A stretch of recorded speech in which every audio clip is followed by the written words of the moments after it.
Friends, मैं Sneha Sharma big boss के unbiased review में आप सबका स्वागत है। कल का बिग बॉस का जो एपिसोड मैंने देखा उसके बाद मेरी सोचने समझने की शक्ति ही ख़त्म हो गई है। मतलब हाय राम, क्या कहे क्या नहीं कहे, कुछ समझ में नहीं आ रहा। वो जो मोहल्ले की आंटियाँ होती हैं ना, जो लोगों के घर में गॉसिप ढूंढती है कि किसके बेटी का क्या हो रहा है, किसके बेटी के कितने बॉयफ्रेंड है, क्या चल रहा है, उनको अब दूसरों के घर में झांकने की ज़रूरत नहीं है। घर में टीवी ऑन कीजिए, बिग बॉस देखिए, ये सारा मसाला आपको वहीं मिल जाएगा। क्योंकि बिग बॉस ईशा मालविया के साथ भी कुछ ऐसा ही कर रहे हैं। ईशा मालविया की रियल लाइफ की तो बिग बॉस में आने के बाद धज्जियाँ उड़ गई है, ये साफ साफ हम कह सकते हैं।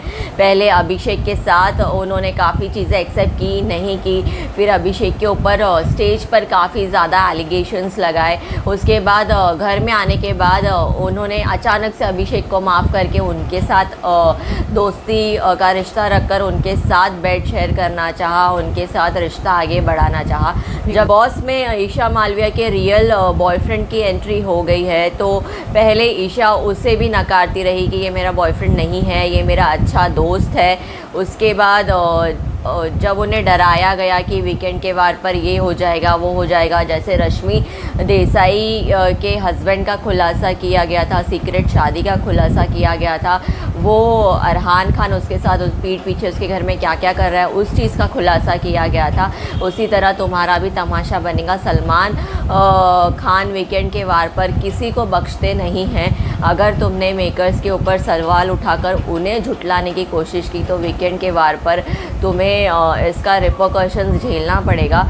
ये सारी बातें जब अंकिता, मुनावर और विकी कंटिन्यूसली ईशा को समझाते हुए नज़र आए, उसके बाद ईशा ने रियलाइज़ किया और उसने एक्सेप्ट किया और उसने कहा कि जब मैंने समर्थ और ईशा ने कहा कि जब मैंने समर्थ को देखा तो मुझे समझ में नहीं आया मैं क्या करूं क्या ना करूं। वो अचानक से डर गई और हड़बड़ाहट में उसे लगा कि मुझे नेशनल टेलीविज़न पर अपना कोई रिलेशनशिप एक्सेप्ट नहीं करना चाहिए, अपनी चीज़ को प्राइवेट रखना चाहिए। और वो समर्थ के ख़िलाफ़ जाके उसने इस रिलेशनशिप को डिनाई किया, फिर उसने एक्सेप्ट किया।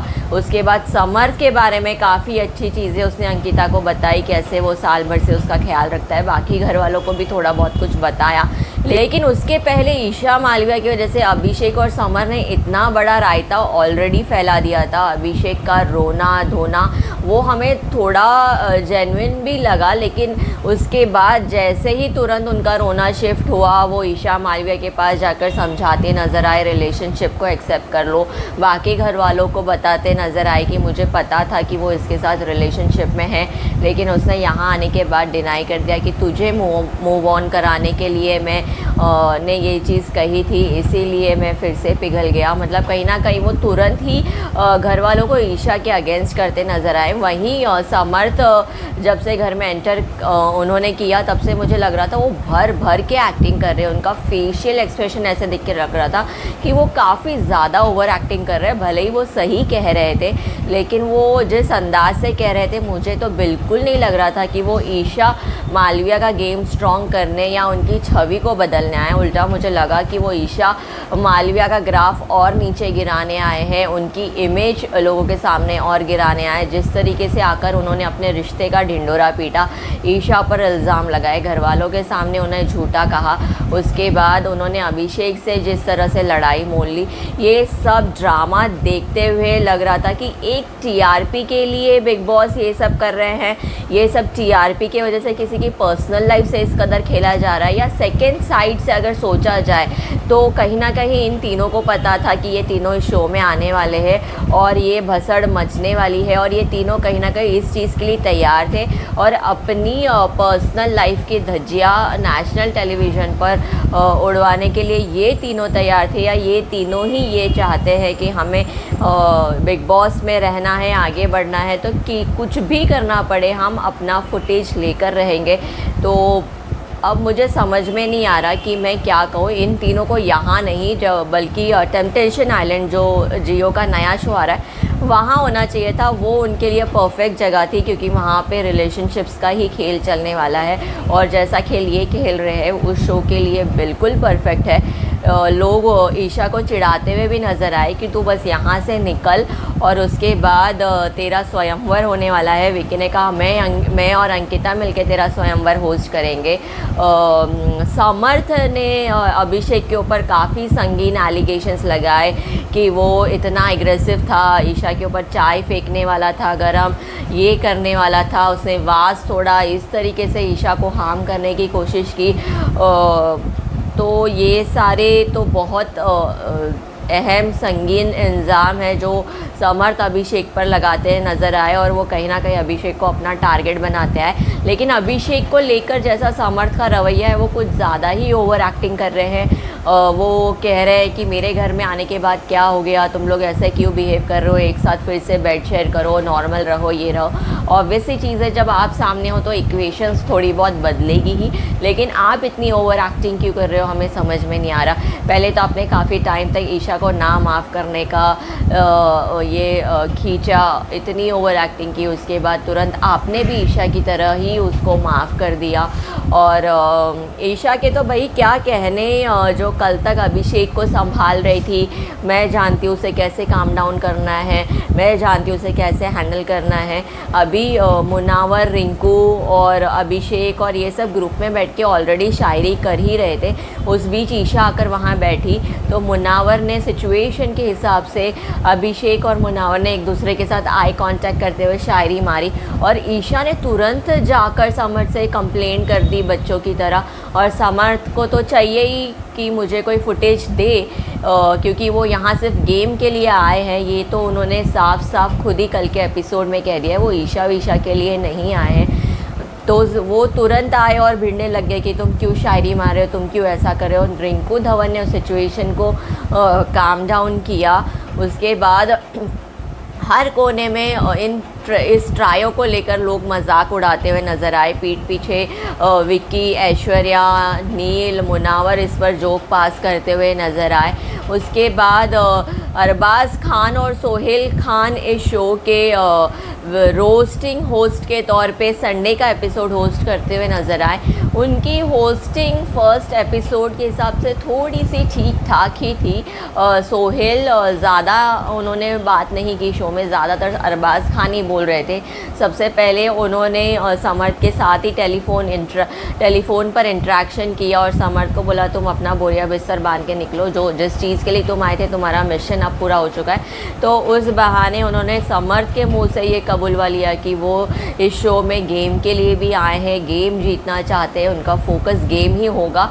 लेकिन वो अपनी सीढ़ी, इसका मतलब ईशा को बना रहे हैं और अभिषेक को बना रहे हैं। अब कौन किसके कंधे पे पैर रख के आगे बढ़ता है, क्या करता है, इन तीनों ने बाहर से क्या डिसाइड किया है या घर में आके अब इनका गेम प्लान कैसे चेंज होता है, ये तो भैया राम ही जाने। और इन तीनों का ट्रायो जो भी देखेगा उसके बाद तीनों अब फेक लगने लगे हैं, स्क्रिप्टेड लगने लगा है सब कुछ और ज़बरदस्ती की चीज़ें हो रही है ऐसा लगने लगा है। तो अब ऑडियंस को शायद इन तीनों में मज़ा नहीं आएगा। उसके बाद दम रूम वालों से काफ़ी सवाल पूछे गए। जिग्ना वोरा से जो जोक मारा गया था कि वो सिर्फ किचन में ही रहती है, अब उस जोक का कोई मतलब नहीं था क्योंकि वो अब सिर्फ अपने रूम वालों के लिए खाना बनाती है और उनके पास काफ़ी टाइम होता है बाकी कुछ भी करने के लिए। उसके बाद तहलका प्रैंक को बुलाया गया। तहलका प्रैंक के साथ थोड़ी कॉमेडी करने की कोशिश की, वो हमें ठीक ठाक लगा। नील के साथ जो किया, नील को कहीं ना कहीं हिंट दे दिया कि भैया बच्चा हस्बैंड वाइफ जोन से बाहर निकलो, गेम पे ध्यान दो, नहीं तो इसी तरह तुम हर हफ्ते नॉमिनेट होते रहोगे और किसी भी वक्त तुम्हें यहाँ से tata bye bye see you कहा जा सकता है। मुनावर को भी अरबाज़ और सोहेल के ज़रिए एक हिंट दिया मेकर्स ने कि भैया रोज़ की ये शायरी अब थोड़ी सी बोरिंग लगने लगी है, तुम अपना गेम अप करो, एपिसोड्स में और शो में अपना इन्वॉल्वमेंट दिखाओ, जो मुनावर बिल्कुल दिखाते हैं। जहाँ उन्हें लगता है कि यहाँ मेरी छवि अच्छी दिखेगी तो वो वहाँ सपोर्टर बन जाते हैं, पीठ पीछे उसी चीज़ का मजाक उड़ाते हैं। वो मतलब एक शार्प प्लेयर है, मुनावर को पता है मुझे कब कहाँ क्या देना है। लेकिन उनकी शायरी को लेकर बिग बॉस ने बोला अब ये थोड़ा कम करो, एक्चुअल तुम्हारा गेम दिखाइए। बाबू भैया पता नहीं कौन से पत्ते उन्होंने संभाल के रखे और कब वो वक्त आएगा जब वो अपने पत्ते रिवील करेंगे, क्योंकि UK07 राइडर जो हमेशा सल कर रहे रहते हैं कि मुझे फुटेज नहीं मिलता, बोल रहे मैंने अपने पत्ते संभाल कर। भैया मुनावर ने बिल्कुल सही कहा कि पत्ते दिखाने से पहले तेरे पत्ते ना बिछ जाए, तू शो से बाहर ना निकल जाए। तो जाग भाई बाबू भैया जागो, वरना बाबू भैया जागो, वरना तुम्हारा टाटा बाय बाय इस शो से बहुत जल्दी हो जाएगा। कल मनारा इतनी शो में नज़र नहीं आई क्योंकि पूरा लाइमलाइट अभिषेक, समर्थ और ईशा के ट्रायो ले गए। उसके बाद ऐश्वर्या ने कल काफ़ी कुछ करते हुए नज़र आई। उन्होंने जिस तरीके से अभिषेक को संभाला, एडवाइस करी, उस चक्कर में ऐश्वर्या काफ़ी कुछ नज़र आई। और हमने अपकमिंग प्रोमो भी देखा कि ऐश्वर्या का जो सब्र का बांध है वो फूटने वाला है। और विक्की भैया जो बहुत दिनों से चाह रहे थे कि ऐश्वर्या उनके साथ लड़े, वो वाकई होने वाला है। विक्की TRP के लिए कुछ भी करेगा। अब यहाँ पर ये चीज़ साबित हो गई है। अब मेकर्स TRP के लिए, क्योंकि ईशा के लिए उन्होंने जो कुछ भी सोचा था वो पूरा निचोड़ा जा चुका है। अब ईशा के बारे में बात करने के लिए और कुछ है ही नहीं। उसकी जितनी धज्जियाँ उड़नी थी मुझे लगता है उड़ चुका है। अब नई TRP के लिए मेकर्स क्या ट्विस्ट एंड टर्न लाते हैं वो देखना बड़ा दिलचस्प होगा। ये था मेरा आज का बिग बॉस का अनबायस्ड रिव्यू। अगर आपको मेरा रिव्यू पसंद आया है तो मेरे चैनल को लाइक, सब्सक्राइब और शेयर ज़रूर कीजिए।